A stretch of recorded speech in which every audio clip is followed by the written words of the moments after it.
Clickbait, sebuah kata yang penuh kontroversi karena emang banyak banget pro dan kontranya. Kalian pernah lihat berita-berita atau artikel-artikel yang judulnya itu seakan-akan heboh banget kayak gini.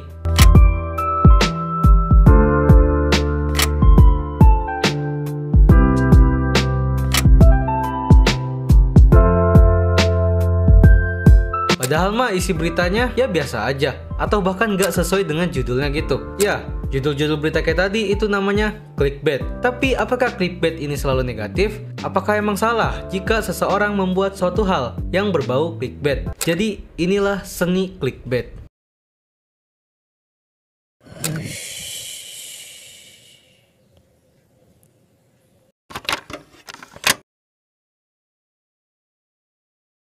Pertama-tama kita harus tahu bagaimana istilah clickbait ini bermula. Oke, kalau kita ngomongin clickbait secara sejarah, teknik clickbait merupakan teknik turunan yellow journalism. Yellow journalism is a type of journalism that relies on sensational, exaggerated, or distorted stories to sell news.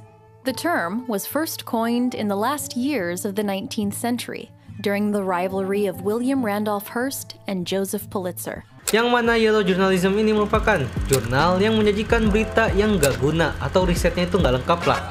Kenapa berita lokal selalu membicarakan hal bodoh? Tapi peristiwa yang ada di berita ini itu dilebih-lebihkan. Dan untuk istilah clickbait ini sendiri diciptakan oleh orang yang bernama J. Geiger pada tahun 2006.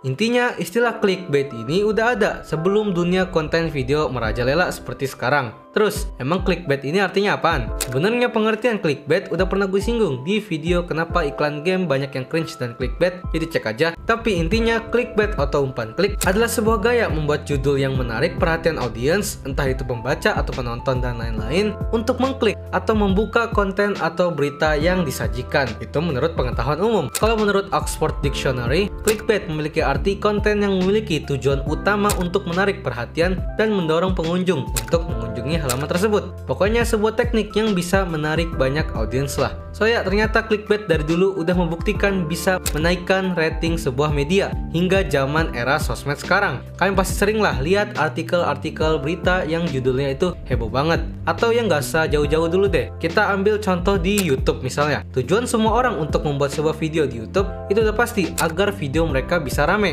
Dan cara agar video kalian rame udah pasti mengandalkan 3 aspek penting, yaitu judul, thumbnail, dan video yang berkualitas. Dan sudah pasti audiens bakal lihat thumbnail dan judul kalian dulu. Dan disinilah peran penting sebuah thumbnail dan judul. Karena kalau thumbnail kalian itu jelek atau nggak menarik, entah itu karena kebanyakan teks lah, gambar thumbnail yang buram lah, dan segala macam, sudah pasti calon audiens bakal nge-skip video kalian dan cari video lain. Jadi untuk membuat sebuah thumbnail yang bagus, sudah pasti kalian harus bikin thumbnail kalian agar mendapatkan sebuah atensi atau ya cari perhatian istilahnya. Dan mulailah teknik clickbait ini digunakan. Banyak banget thumbnail di YouTube yang selalu membuat thumbnailnya apa, isinya malah apa. Oke, untuk contoh mungkin gue ambil thumbnail Frost Diamond yang ini, yang mana katanya ada penampakan hantu-hantu gak jelas. Padahal isi videonya itu cuman vlog dengan gimmick-gimmick hantu buatan dia doang. Tapi hey, walaupun video itu clickbait, tapi kalian bisa lihat aja viewsnya, 11 juta lebih views. Gila, jadi emang terbukti banget kalau clickbait itu bisa dapetin banyak atensi atau perhatian para calon audiens. Ironi banget bukan?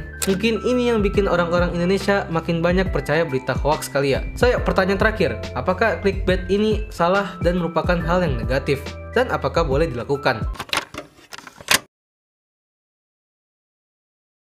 Jadi, apakah kita boleh melakukan clickbait? Sebelum itu kita perlu tahu kalau clickbait ini positif dan negatifnya apaan. Untuk positifnya itu cuma satu, yaitu menaikkan retensi audiens untuk website, channel, atau media berita apapun itu, sehingga mendapatkan rating yang bagus. Bagaimana dengan negatifnya? Banyak. Pertama, membuat banyak audiens merasa tertipu dan kecewa. Dua, walaupun yang lihat artikel atau video clickbait itu banyak, tapi tetap aja citra kalian sebagai pemilik artikel atau video clickbait itu pasti buruk dan masih banyak alasan negatif lainnya. Tapi ya, apakah karena negatifnya itu banyak, berarti kita tidak boleh melakukannya? Jawabannya, clickbait masih boleh dilakukan asal masih dalam batas wajar dan setidaknya masih relevan dengan pembahasan yang kalian bawa. Contoh thumbnailnya video MrBeast. sebuah YouTuber yang suka bagi-bagi duit. Bisa lihat aja lah thumbnail video-video MrBeast yang mana emang sedikit clickbait. Kenapa clickbait? Oke, untuk contoh thumbnail yang ini. Thumbnail ininya seakan-akan dia yang ngikutin challenge-nya. Padahal di videonya yang ngikutin challenge-nya itu subscriber-nya gitu. Tapi menurut gue ini masih batas wajar. Kenapa? Karena clickbait-nya cuma itu doang. Setidaknya di videonya itu, dia bener-bener ngasih $500.000 ke pemenang challenge-nya, yang mana itu sesuai dengan judul videonya. Jadi intinya clickbait ini sebenarnya boleh dilakukan, karena emang merupakan salah satu strategi marketing. Tapi kalau misalnya clickbait-nya itu terlalu berlebihan dan terlalu sering dilakukan, itu jatuhnya malah pembodohan. Jadi ya itulah yang namanya seni clickbait, yang mana banyak banget pro dan kontranya. Jadi, apakah kalian pernah kena clickbait? Bisa cerita pengalaman kalian di kolom komen, biar sama-sama sharing lah. Oke, jadi setelah tahu tentang semua tadi, tentu saja kalian gak harus melakukan sebuah clickbait buat naikin rating media kalian, entah itu channel YouTube, artikel, dan lain-lain, tanpa harus mengandalkan clickbait. Oke, gua ambil contoh buat video YouTube mungkin ya. Dan kalau udah ngomongin YouTube, pasti yang dipikirin adalah thumbnail. Dan kalau kalian lihat channel-channel gede, entah itu gaming, vlog, react, dan lain-lain, itu pasti nonjolin muka mereka kayak gini lah.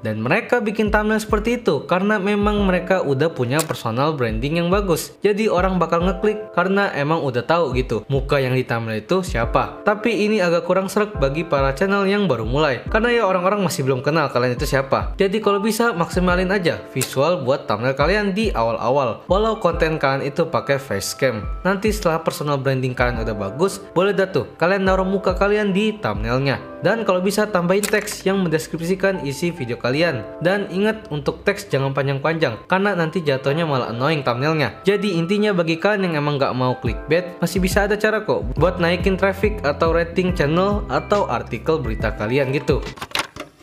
Body. Clickbait thumbnails. Answering your questions. Snuck my camera in. I went to jail and almost died. Not clickbait.